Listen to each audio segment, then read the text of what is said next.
É, antes, eu sempre gosto de perguntar, né, gente? Como é, não sei se vocês repararam, eu sempre começo perguntando como é que estão os estudos, se vocês estão tendo alguma dúvida, se essa matéria está mais complicada, ou vocês estão conseguindo ir bem, se tem algum ponto que vocês precisam de mais reforço.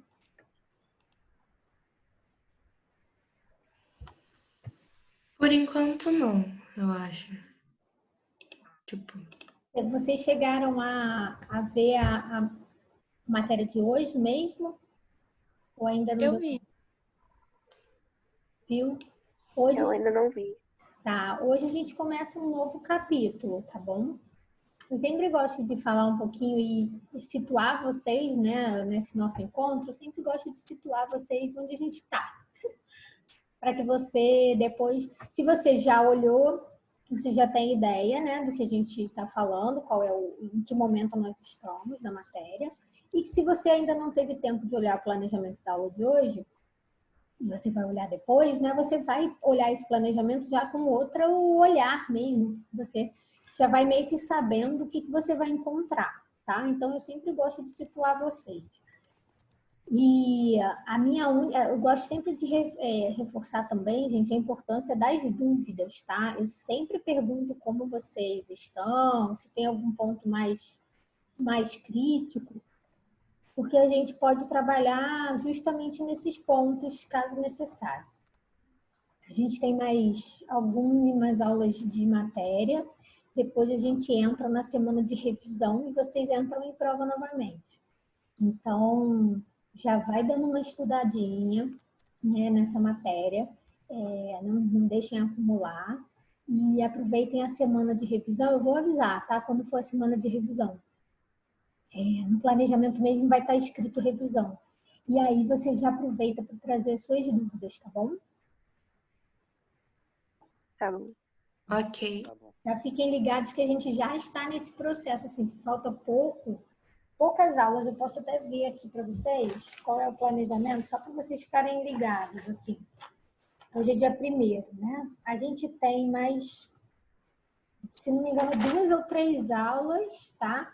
E aí, na semana do dia 15, já começa a revisão, tá? Aí, ainda no dia 15, eu dou mais uma trabalhada com vocês, voltando um pouquinho da matéria, mas com uma pegadinha mais nova. E no dia 19 é revisão mesmo, que é o último dia antes da semana de prova, tá bom? Tá bom. Pelo planejamento, gente, o que é pedido, durante a semana de prova, a gente não dá matéria nova. Não sei se vocês perceberam isso com a prova da passada, né, do primeiro bimestre. A gente não dá matéria nova, tá?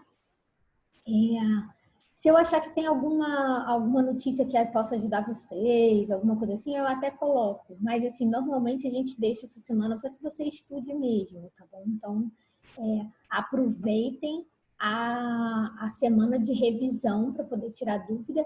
E essa semana de prova, né, dúvidas que surgirem no seu estudo e tudo mais, você também coloca, eu abro sempre um fórum, tá bom? Independente de ter planejamento com conteúdo ou não, eu sempre abro um fórum e para que você coloque sua dúvida lá. Ah, estou estudando, tive uma dúvida, tem um fórum aberto para você colocar a sua dúvida. E nunca se esqueçam da mensagem, daquela aba de mensagem que também você pode usar, tá? Eu hoje vou pegar aqui, vou compartilhar, tá, minha tela com vocês. Eu separei aqui, a gente vai fazer o nosso tour pela matéria de hoje. Estão todos vendo o meu livro, gente? Sim. Então tá. Como hoje entramos numa nova etapa do nosso. Deixa eu só puxar aqui, gente. Só puxar aqui o chat, caso alguém precise falar comigo. Tem que deixar aqui na tela, tá? Só um instantinho. E também os participantes.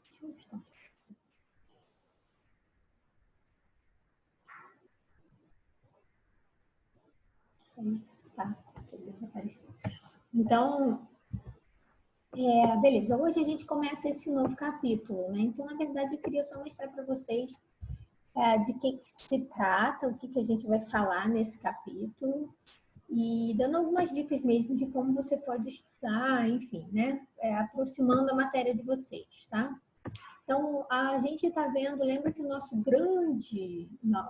conceito inicial é a citologia, né? Deixa eu ver se tem gente aqui me chamando, gente. Não. O nosso grande conceito, né, onde a gente está, o que a gente está estudando, está relacionado com as nossas células, né? Então, estou só organizando minha página inicial aqui, gente, está cheio de coisa. A gente está falando sobre citologia e nessa ideia a gente está vendo todos os componentes celulares. A gente começou a ver membrana plasmática, tanto a sua estrutura quanto sua função, né? Lembrando que a membrana plasmática é uma bicamada fosfolipídica, que tem proteínas associadas, né? Tem alguns açúcares também associados. Você tem ela como função de delimitar o espaço celular, controlar, ela tem uma propriedade que é chamada que é uma capacidade seletiva, né, de deixar ou não substâncias entrarem nessa célula, né, então que a gente chama de permeabilidade seletiva.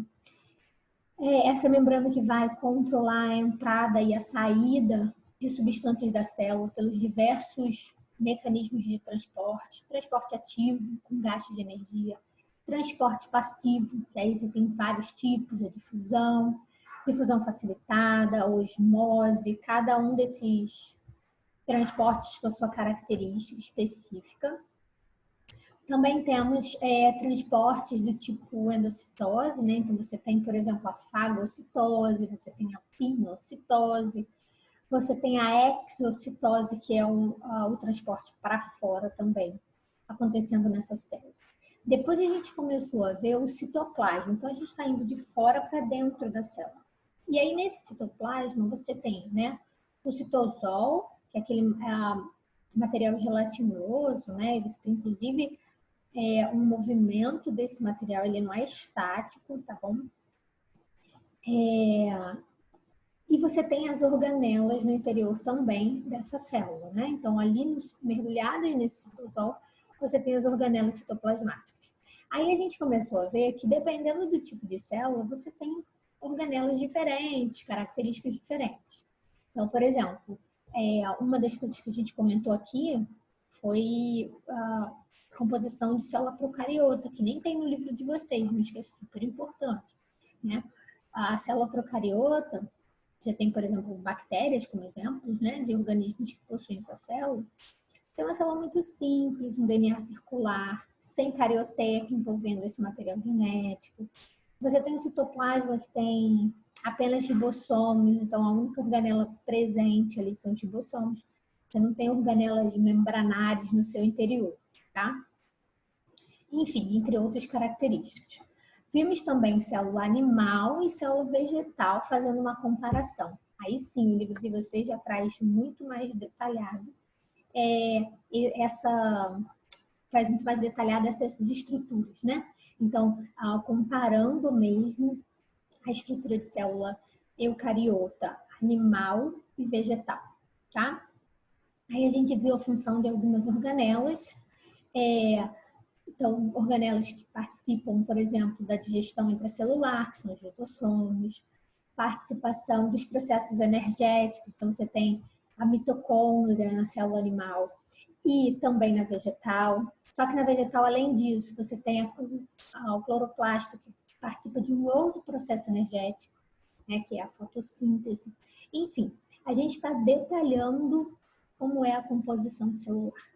E, enfim, a gente chega no núcleo, né?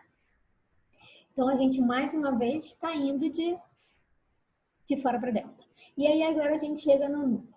E fala, principalmente, de núcleo de célula eucariota, né? Então, você tem, na célula procariota, como a gente tinha falado, existe, sim, material genético, né? Ele fica ali numa região da célula, mas essa região, ela não é diferenciada, não existe uma membrana envolvendo esse material genético na célula procariota. Já na célula eucariota existe, né? Na célula eucariota você tem um núcleo de fato, ok? Um núcleo que é o que a gente chama de núcleo individualizado e um núcleo com algumas estruturas ali internas. Então, uma dessas estruturas que compõem o núcleo, né, é a carioteca, que está representada nessa figura aqui. E essa carioteca, ela é repleta de poros, tá vendo? Está aqui mostrando o detalhe de um poro para vocês. E são esses poros que vão permitir a comunicação do núcleo com o citoplasma, tá? Celular. Então, aqui nessa imagem você tem esses poros em detalhe. O núcleo o que vai ter no interior do núcleo, né? O núcleo ele vai armazenar, gente, o material genético, tá? Então, você vai ter no núcleo os cromossomos. Cromossomos esses que ficam organizados, tá? Deixa eu só ver se tem aqui. Aqui, essa imagem que eu quero. Esse DNA no interior do núcleo, ele fica organizado. Ele não fica solto, tá? Ele fica todo enrolado em proteínas que a gente chama de estonas, tá? Então, você tem uma estona, deixa eu ver se eu consigo diminuir para a gente ver a imagem inteira, tá? Consegui. Então, aqui está mostrando a molécula de DNA. A gente já viu essa estrutura quando a gente viu bioquímica, né? Então, uma dupla fita do DNA representado aqui. Esse DNA, na verdade, está todo enrolado nessas proteínas para organizar esse DNA no interior do núcleo. Cada unidade dessa aqui, ó, né, que você tem aí uma histona e o DNA enrolando, é chamado de nucleossomo, ok? E aí os nucleossomos vão sendo enrolados, é tudo bem organizado, ok? E então você tem que essa organização, né? Se você olha aqui, se eu olhasse, gente, isso aqui é um cromossomo duplicado, né? Uma molécula de DNA está aqui e a outra está aqui, tá? Significa que, na verdade, aqui eu tenho duas moléculas de DNA, porque já passou aí, já está no início de um processo para iniciar a divisão, né, celular. Mas aqui a gente tem, aqui seria uma molécula, tá, de DNA, toda enroladinha, e aqui a outra molécula de DNA. Se eu pegar um pedacinho daqui, o que eu vou ver? Vou ver esta organização aqui, até chegar uma fita do DNA. Só que isso está bem enroladinho, tá bom? Entenderam isso, gente? Entenderam essa imagem? Sim. Sim, Peter?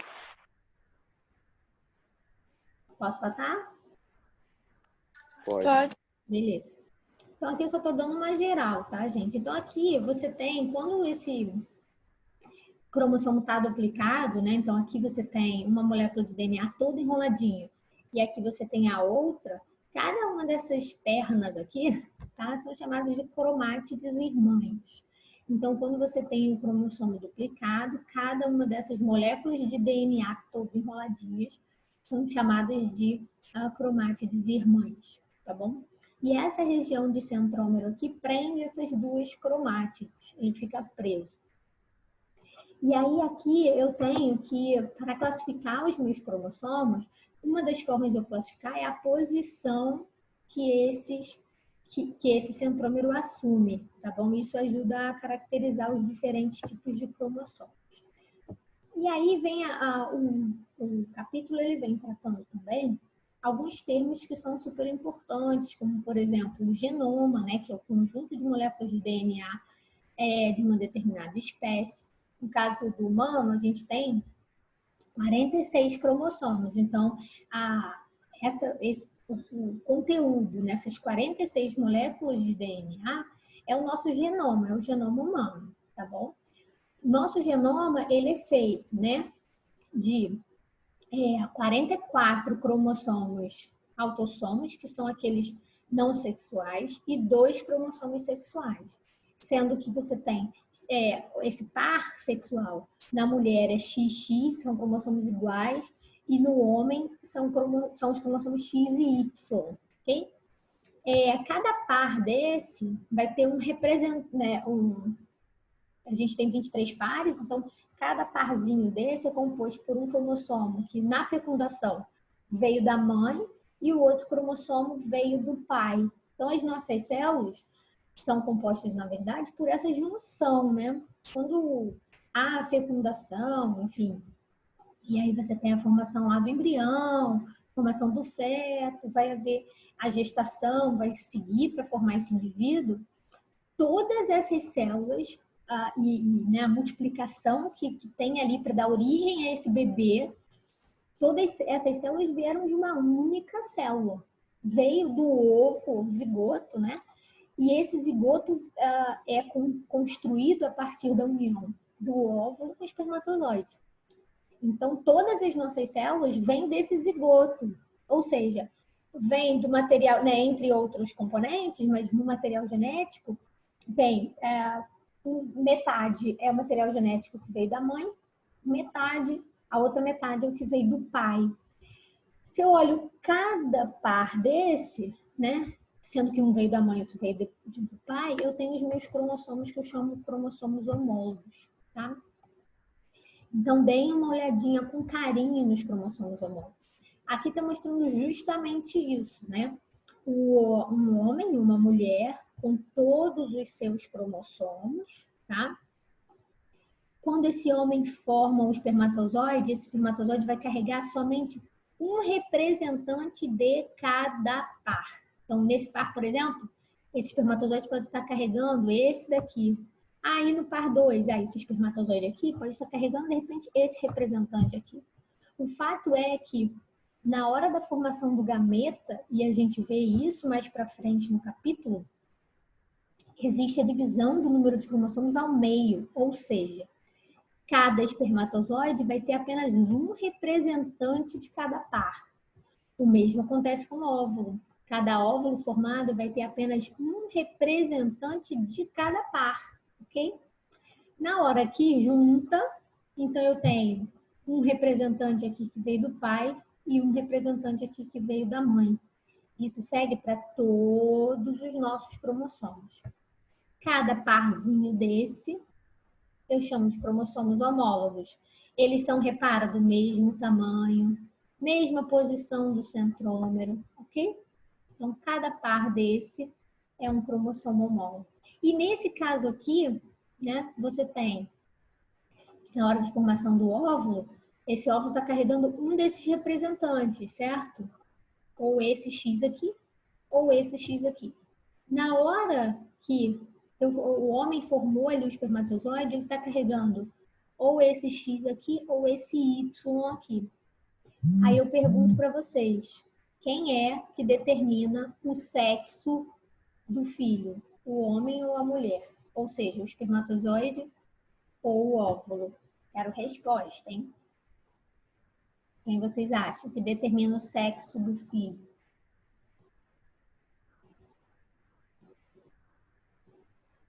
Gente, quem vocês acham que vai determinar o sexo do filho? É o cromossomo X e o cromossomo Y, E, né? portanto, quem determina o sexo é o É o homem. homem. Exatamente. Amanda, isso aí, Amanda. Porque se esse espermatozoide carregar o X, quando juntar com um desses X aqui da mulher, é uma menina. Mulher. Que é o caso desse exemplo aqui. Mas se, né, o espermatozoide carregasse um Y, na hora que ele encontrasse com um X, porque os óvulos só contribuem com X, ou ele carrega esse X, ou ele carrega esse X, certo?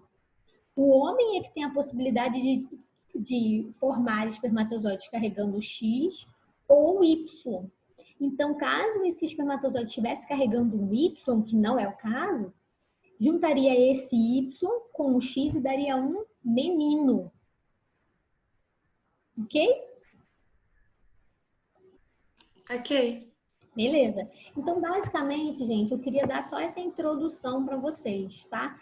Aí aqui vem falando de alguns exames que podem ser feitos, justamente para você fazer um mapeamento dos cromossomos presentes, né? Se eles estão em número correto, se eles têm alteração de número, isso consegue, essa análise, né, da composição de cromossomos pode ajudar, por exemplo, no diagnóstico de doenças relacionadas à genética, tá bom?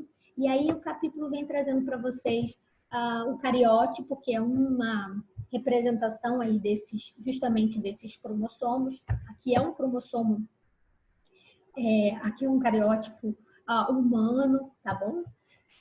E aí eu queria que vocês prestassem atenção nas diferenças, o que está de alterado, se tem alteração, se não tem alteração, ok? Coisas desse tipo. Repara que esse aqui, o X está aqui em cima, tá, gente? X, Y. Então, isso aqui é um cariótipo normal, de um indivíduo normal. E assim vai, tá? Então, o texto vai trazendo algumas alterações, tá vendo? Síndrome de Down, de Klinefelter. E entra, então, e eu já vou terminando a nossa reunião, e vai entrar, então, na questão do ciclo celular, tá bom?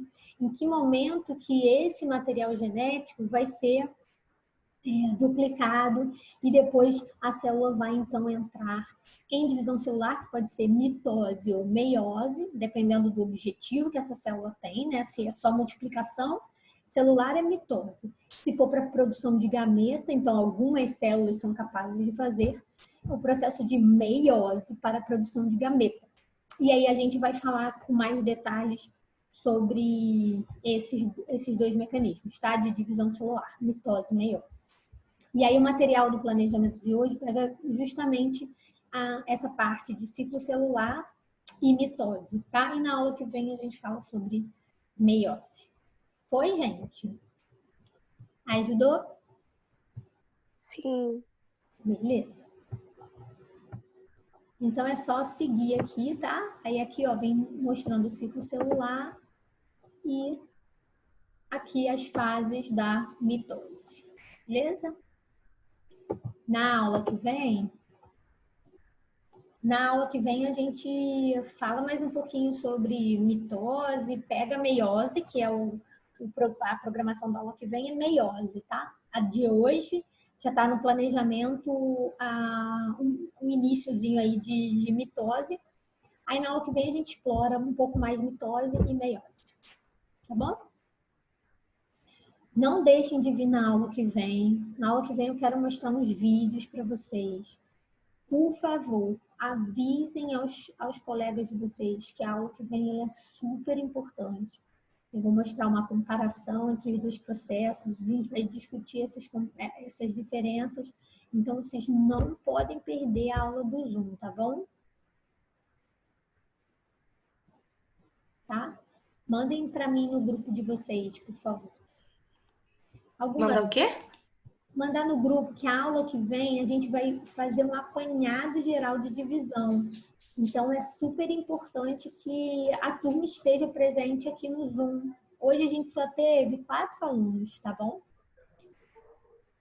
Aí, se vocês puderem falar com os outros, vocês têm um grupo de vocês, né? Se for possível, fala que eu perguntei por vocês e que é importante que eles venham na aula que vem. Eu vou colocar no fórum também, tá bom? Tá. Então, gente, é isso. Alguma dúvida? Não. Então tá, a gente se encontra na sexta-feira então, tá bom? Tá bom. Beijo pra você. Tchau. Tchau.